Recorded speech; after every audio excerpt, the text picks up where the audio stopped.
คณะปฏิรูปรัฐวิสาหกิจได้มีการจัดกองประชุมเผยแพร่เสริมซึมมติกองประชุมใหญ่ครั้งที่ 12 ของพรรคที่ติดพันกับเวียกงานของการปฏิรูปรัฐวิสาหกิจสำหรับเวียกงานของการปฏิรูปรัฐวิสาหกิจซึ่งเป็นเวียกงานหนึ่งที่พรรคและรัฐบาลนั้นได้ความสำคัญเป็นอย่างยิ่ง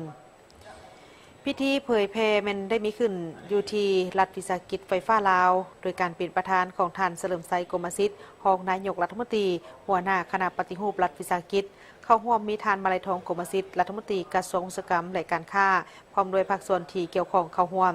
ท่านเฉลิมไซกรมสิทธิ์ได้กล่าวว่า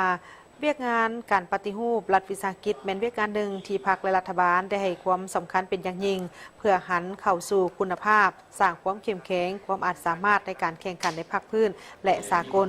ย้อนเห็นได้ถึงความสำคัญคือนั้นทางคณะปฏิรูปรัฐวิสาหกิจจึงได้หันเอาแนวทางดังกล่าวนี้มาจัดตั้งปฏิบัติขยายเข้าสู่ภาคปฏิบัติตัวจริงโดยเริ่มจากการปรับปรุงนิติกรรมเพื่อกำหนดหลักการวิธีการและเป็นบทอิงในการจัดตั้งปฏิบัติและเคลื่อนไหว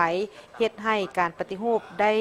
กลายเป็นขบวนการเพื่อสร้างความเข้มแข็งให้กับบรรดารัฐวิสาหกิจให้ก้าวขึ้นเป็นเจ้าพาทางในกลไกของเศรษฐกิจตลาดตามทิศสังคมนิยม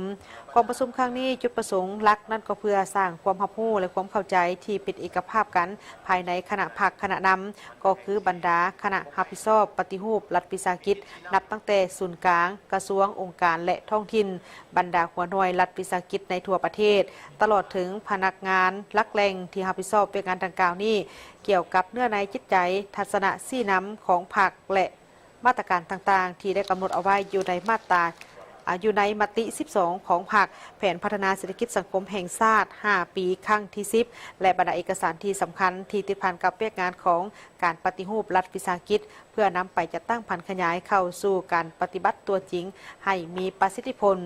รับประกันเหตุให้เวียกงานดังกล่าวนี้โดยเฉพาะก็เป็นเวียกงานของการปฏิรูปรัฐวิสาหกิจของพวกเขานี่มีการเคลื่อนไหวที่แข็งแรงเข้าสู่ลงเลิกสร้างการหันเปลี่ยนอย่างลึกซึ้งและรอบด้านในการปฏิรูปพัฒนารัฐวิสาหกิจกองประชุม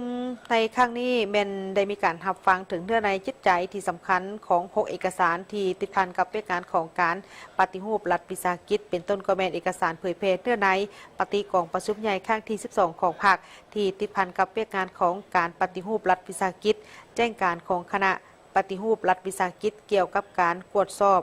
การเงินบัญชีของบรรดารัฐวิสาหกิจและรัฐวิสาหกิจผสมในขอบเขตทั่วประเทศและข้อตกลงของทางของว่าการศูนย์กลางภาคว่าด้วยการจัดตั้งและการเคลื่อนไหวของทางห้องการคณะปฏิรูปรัฐวิสาหกิจ